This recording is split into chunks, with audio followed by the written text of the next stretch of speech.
کہ شہداء زندہ ہے، کس نے انکار کیا؟ مولانا نے انکار کیا، یہ تو کفر ہے۔ دوسری بات ولا تقولوا لمن يقتل في سبيل الله، اس نے کس سے انکار کیا کہ جو اللہ کی راہ میں شہید ہوئے ہیں اس کو آپ وہ نہ کہو کہ وہ زندہ نہیں ہے بلکہ وہ حیات ہے۔ اچھا اس کا جواب دیں، اس کا جواب ہمیں دیں۔ رسول اللہ صلی اللہ علیہ وسلم نے فرمایا کہ 6 انسانیت پر 6 قسم کے لوگوں پر اللہ اور اللہ کے رسول اور پوری امت مسلمہ کی لعنت ہو اگر میں غلط نہ ہوں۔ اس میں ایک اس قوم پر لعنت ہو، اس حکمران پر لعنت ہو جو المتسلط بالجبروت ہو، جو جبر ذریعہ حکم پر مسلط ہو، اقتدار پر مسلط ہو۔ جب المتسلط بالجبروت دولت کے بل پر، ڈنڈے اور طاقت کے بل پر، حکومت پر مسلط ہو، اس کو متسلط بالجبروت کہتے ہیں۔ ایک جملہ، لہٰذا یہ ظلم ہے اور اللہ فرماتے ہیں لا يحب الله الجهر بالسوء من القول الا من ظلم، ظالم کے خلاف بولنا چاہیے، لہٰذا یہ ظالم حکومت ہے، مداخلت ہے، اس کے خلاف ہم بولیں گے۔ بالکل ٹھیک ہے۔ حافظ عبداللہ صاحب آپ سے میں شروع کرتا ہوں کہ آج جو ٹویٹ بھی لوڈ ہوئی ہے، اس سے لگتا یہ ہے کہ جو جھگڑا ہے، اور وہ سیاسی جھگڑا ہے، ہو سکتا ہے مولانا صاحب کا فوج کے ساتھ جھگڑا ہے، ورنہ یہ ٹویٹ آج شاید نہ آتی۔ شہداء، کیا آپ کے خیال میں جو لوگ فوج میں جاتے ہیں یا لا انفورسمنٹ میں جاتے ہیں وہ شہید، وہ تنخواہ تو لیتے ہیں لڑنے کی، حفاظت کرنے کی، شہادت تو کسی نظریے کے تحت ہوتی ہے نا؟ تو یہ شہداء کے اوپر جو بات ہو گئی ہے، کہ آپ کے خیال میں یہ اتنا بڑا جو مسئلہ بن گیا ہے، اگر مولانا صاحب اس کی تصحیح فرما دیں یا اس کو کلیئر کر دیں تو کوئی ختم نہ ہو جائے بحث ساری؟ بسم اللہ الرحمن الرحیم۔ بہت شکریہ مالک صاحب، آپ سے گزارش ہے کہ مجھے تھوڑا وقت دیں۔ بالکل نہیں آپ، اور دوسری گزارش ہے کہ مجھے انٹرپٹ بھی نہ کرے، آپ کی بڑی مہربانی ہوگی۔ ایک گزارش یہ ہے، اگر مولانا صاحب کی تقریر کی سیاق اور سباق کو سنیے اور پھر مولانا کی اس جملے کو سیاق اور سباق سے مربوط کرے تو پھر نتیجہ اخذ کیا جا سکتا ہے۔ جہاں آپ کا فائدہ ہو، آپ کا مطلب میں آپ کی بات نہیں کر رہا ہوں، ٹھیک ہے، جہاں جس کا فائدہ ہو اس جملے کو لے آنا، پھر اسی کے مطابق مولانا کی کردار کشی کرنا، میڈیا ٹرائل کرنا، یہ مناسب نہیں ہے۔ گزارش یہ ہے کہ مولانا صاحب نے ان جملوں سے پہلے جو آپ نے تنخواہ کی بات کی نا، اور تنخواہ ہمارے ٹیکس سے دیا جاتا ہے، اس سے پہلے مولانا نے کہا کہ آئین نے مقتدرہ کے حدود بھی طے کیا، آئین نے پارلیمنٹ کی حدود بھی طے کی ہے، آئین نے عدلیہ کی حدود بھی طے کی ہے، ٹھیک ہے نا یہاں تک۔ لیکن جب ہم یہ بات کرتے ہیں تو ہمیں کہا جاتا ہے کہ ہم خون دے رہے ہیں، ہمیں کہا جاتا ہے کہ ہم خون دے رہے ہیں۔ بھائی آپ خون دے رہے ہیں، شہداء خون دے رہے ہیں، تو اس کا کیا مطلب؟ یہ شہداء جو خون دے رہے ہیں، اس میں مولانا کیا شہداء کی خون اور قربانیوں کی توہین کر رہا ہے، یا مولانا صاحب اس ذہنیت پر سوال اٹھا رہا ہے جو ذہنیت طرز استدلال یہ بناتے ہیں کہ وہ شہداء کی شہادتوں، ان کی قربانیوں کی لباس اور ان کی آڑ میں غیر آئینی کام بھی کرتے ہیں، جس کو غیر سیاسی اشرافیہ کہا جاتا ہے، سیاسی امور میں مداخلت بھی کرتے ہیں، پارلیمنٹ کی قانون سازی میں مداخلت بھی کرتے ہیں، الیکشن میں بھی مداخلت کرتے ہیں۔ جب آپ سوال اٹھاتے ہیں کہ آپ کا کام آئین کے مطابق یہ ہے، میرا کام یہ ہے، میرا کام یہ ہے، تو ہمیں کہا جاتا ہے کہ ہم تو خون دے رہے ہیں، جوان خون دے رہے ہیں۔ ابھی آ رہا ہوں، نہیں اسی پہ ایک سوال ہے۔ تو مولانا صاحب اگر یہ کہتے کہ جو بچے ہمارے شہید ہو رہے ہیں وہ غلط پالیسی کی وجہ سے شہید ہو رہے ہیں، انہوں نے تو کہا کہ جو شہید ہو رہے ہیں اس کا احسان ہمارے پہ نہ چڑھائیں، وہ تو تنخواہ لیتے ہیں لڑنے کی اور اس لیے شہید ہو جاتے ہیں، تو وہ مولانا صاحب بات کو دوسرے طریقے سے کر سکتے تھے نا۔ میں عرض کرنا چاہتا ہوں، دیکھیے جب انہوں نے کہا کہ آپ تنخواہ لے رہے ہیں، اب تنخواہ دینے والا کون ہے؟ 25 کروڑ عوام ہے نا، 25 کروڑ عوام ہے۔ اب اس اسٹوڈیو میں کتنے لوگ ہیں جس کو تنخواہ ٹی وی کا مالک دے رہا ہے؟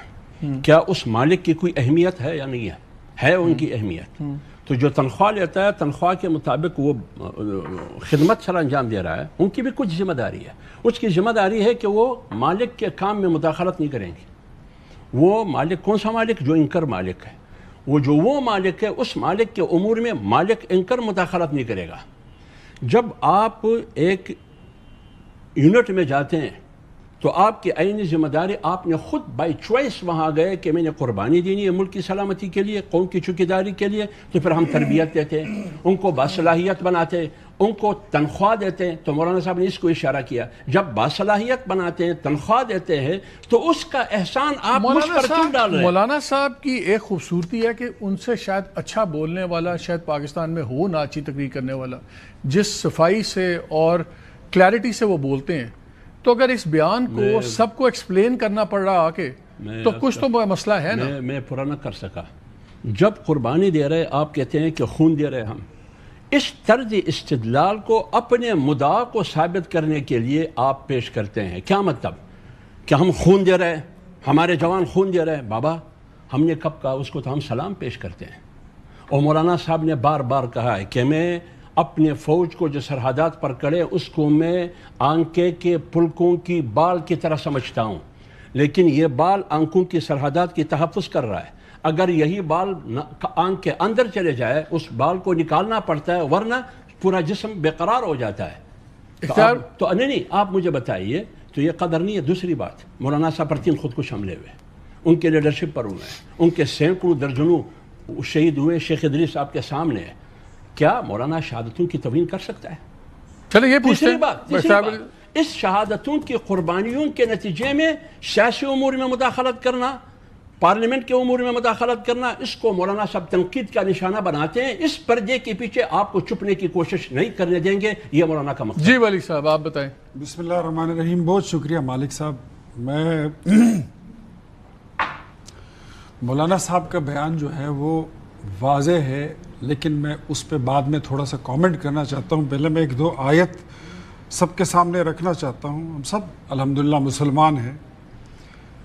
وَلَا تَحْسَبَنَّ الَّذِينَ قُتِلُوا فِي سَبِيلِ اللَّهِ أَمْوَاتًا بَلْ أَحْيَاءٌ عِندَ رَبِّهِمْ يَرْزُقُونَ. ترجمہ یہ ہے کہ اور جو اللہ کی راہ میں شہید کیے گئے ہرگز انہیں مردہ خیال نہ کرنا، بلکہ وہ اپنے رب کے پاس زندہ ہیں یہاں تک کہ انہیں رزق دیا جاتا ہے. دوسری آیت ہے وَلَا تَقُولُوا لِمَن يُقْتَلُ فِي سَبِيلِ اللَّهِ أَمْوَاتٌ. اور جو اللہ کی راہ میں مارے جائیں انہیں مردہ نہ کہو. صبر کے ذکر کے بعد اب صبر کرنے والوں کی ایک عظیم قسم یعنی شہیدوں کا بیان جاری کیا جا رہا ہے. یہ اس کی تفسیر ہے. ٹھیک ہے.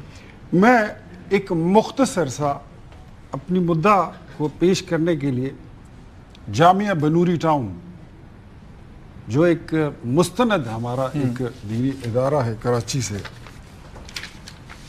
وہاں کا حوالہ دیتے ہوئے میں آپ کو حدیث مبارکہ کی روشنی میں بتاؤں کہ جی ہاں، اسلامی تعلیمات کی روح سے ملک، دین، جان اور مال کی حفاظت کرتے ہوئے جان کی بازی ہارنا شہادت کے عظیم درجے میں شامل ہے. جو شخص اپنی جان، مال یا اہل و عیال کی حفاظت میں قتل کیا جائے وہ شہید کا درجہ پاتا ہے. اسی طرح اسلامی سرحدوں کی حفاظت یا ملک کے دفاع میں شہید ہونے والے بھی اعلیٰ مقام رکھتے ہیں. حضور قرآن کی آیت بھی آپ کے سامنے ہے، دونوں آیت ہیں. اور شہداء کا کیا درجہ ہے، شہید کیسے ہوتے ہیں، کیسے کہلاتے ہیں، جامعہ بنوری ٹاؤن کا میں ان کا جو فتویٰ ہے وہ بھی میں نے آپ کے سامنے میں رکھ دیا. مولانا صاحب میں سمجھتا ہوں بڑے لیڈر ہیں، زیرک لیڈر ہیں، جیسے آپ نے کہا کہ بڑی کلیئرٹی کے ساتھ اپنا موقف بولنے کا ان کو فن ہے، اور میں بڑا محبت کا اور احترام کا میرا رشتہ ہے ان کے ساتھ. مولانا صاحب کا غصہ ہے فوج پر، اسٹیبلشمنٹ پر، وہ پولیٹیکل ہے کہ آپ حکومت بنانے میں، بگاڑنے میں، گرانے میں آپ کا عمل دخل ہے. مولانا صاحب خود بھی اس عمل کا حصہ رہے ہیں فوج کے ساتھ. خود کب رہے ہیں؟ جب MMA بنی تھی 2002 کے الیکشن میں، اس وقت میرے خیال میں بے نظیر ملک میں نہیں تھی. عمران خان جنرل مشرف حاکم تھے. جی اس وقت نواز شریف جو تھے وہ ملک میں نہیں تھے. اس وقت جو الائنس بنی تھی وہ کتنا متحدہ مجلس عمل، یہاں تک اتنا فیسیلیٹیٹ کیا گیا تھا کہ ایک وردی پہنے ہوئے جرنیل کو یہاں تک اختیار دے دیا گیا تھا کہ آپ کے پاس 2 سال کا ٹائم ہے، اتنا وقت لے لو. Provisional constitution order, legal framework order کو کانسٹیٹیوشنل بیکنگ دے دی گئی. اتنا اختیار دے دیا گیا کہ آپ اس میں آئین دستور پاکستان میں اپنی مرضی سے ترامیم بھی کر سکتے ہیں. مولانا صاحب نے جو باتیں کی ہے وہ غصے میں کی ہے. ان کا مدعا جو تھا وہ سیاسی تھا، لیکن شہید پر اس طرح گفتار کرنا کہ آپ مرنے کی تنخواہ لیتے ہیں، یہ شہداء کی، ان کی شہادت کی اور ان کی قربانیوں پر مٹی ڈالنے کے مترادف ہے. اور میں آج بھی کہتا ہوں، میں مولانا صاحب سے یہ توقع، مجھے یقین ہے ایونچولی بھائی میرا جو بھی موقف وہ ہوتا ہے، کہہ رہے ہیں مولانا صاحب ان کا ایک دن مولانا صاحب بہت جلد اپنے الفاظ حافظ صاحب کا وہ واپس حافظ وہ صاحب لے کا لیں گے۔ آرگومنٹ یہ ہے کہ مولانا تو یہ کہنا چاہ رہے تھے کہ ان شہادتوں کو آپ اپنی دلیل کے طور پہ استعمال نہ کریں، آپ جسٹیفیکیشن بناتے ہیں. آگے میرا خیال ہے الفاظ کا چناؤ غیر مناسب تھا، لیکن لاجک وہ یہ دے رہے ہیں. آپ یہ لاجک سے ایگری نہیں کرتے؟ میں اس لاجک سے ایگری نہیں کرتا. مولانا صاحب کا جو گلہ ہے، جو غصہ ہے، وہ پولیٹیکل ہو سکتا ہے. وہ شاید میرا بھی ہے، وہ شاید دیگر پولیٹیکل جو جے یو آئی نے آج یہ ٹویٹ اپلوڈ کیا ہے، آپ اس کو دیکھتے ہیں غصے کے حد انتہا پہ؟ بالکل یہ وضاحت وہ کئی بار یہ کہہ چکے ہیں. دیکھیں 2024 کے بعد مولانا صاحب کی جو ان کا نیریٹو ہے وہ اسٹیبلشمنٹ کے اگینسٹ ہے ٹوٹلی. وہ فوج کے خلاف ہے، وہ غصہ ہے، لیکن وہ اب اپنے غصے پہ شاید قابو نہ پا سکے اور ان کے منہ سے ایسے الفاظ نکل گئے ہیں. وہ قوم جو شہداء ہے، جو مرے نہیں ہے، اللہ کہتا ہے کہ انہیں مردہ مت سمجھو. اور تنخواہ تو رزق ہے نا، رزق تو اللہ نے دیا. حضور مجھے یہ بتائیے، کیا حضرت عمر فاروق رضی اللہ تعالیٰ نے خلیفہ اسلام تھے، ان کے دور حکومت کی لوگ مثالیں دیتے ہیں، انہوں نے بھی تنخواہ لی تھی. تنخواہ کے بغیر کون کام کرتا ہے؟ تو اس کا کیا مطلب ہے کہ جو دوست میرے صحافی اپنی ڈیوٹی دیتے ہوئے شہید ہو گئے وہ شہید نہیں ہے، جو پولیس والے اپنی ڈیوٹی دیتے ہوئے شہید ہو گئے وہ شہید نہیں ہے، جو رینجرز مر گئے وہ شہید نہیں ہے، جو فوجی مر گئے روز لاشیں اٹھاتے ہیں وہ شہید نہیں ہے. میرے خیال میں یہ زیادتی ہے ان کی روحوں کے ساتھ، ان کی قربانی کے ساتھ، ان کی اولاد کے ساتھ. یہ پورے پاکستان کی دل آزاری ہے، پوری مسلم امت کی. میں کچھ وضاحت کروں. چلیں آپ جلدی سے کر لیں پھر علی ظفر صاحب. دیکھیے میری بات سنیے. وَلَا تَحْسَبَنَّ الَّذِينَ قُتِلُوا فِي سَبِيلِ اللَّهِ أَمْوَاتًا. اس سے کس نے انکار کیا کہ شہداء زندہ ہے؟ کس نے انکار کیا؟ مولانا نے انکار کیا. یہ تو کفر ہے. دوسری بات وَلَا تَقُولُوا لِمَن يُقْتَلُ فِي سَبِيلِ اللَّهِ. اس نے کس سے انکار کیا کہ جو اللہ کی راہ میں شہید ہوئے ہیں اس کو آپ وہ نہ کہو کہ وہ زندہ نہیں ہے بلکہ وہ حیات ہیں. اچھا اس کا جواب دیں، اس کا جواب ہمیں دیں. رسول اللہ صلی اللہ علیہ وسلم نے فرمایا کہ 6 انسانیت پر 6 قسم کے لوگوں پر اللہ اور اللہ کے رسول اور پوری امت مسلمہ کی لعنت ہو اگر میں غلط نہ ہوں. اس میں ایک اس قوم پر لعنت ہو، اس حکمران پر لعنت ہو جو المتسلط بالجبروت ہو، جو جبر ذریعہ حکم پر مسلط ہو، اقتدار پر مسلط ہو. ایک بات. دوسری بات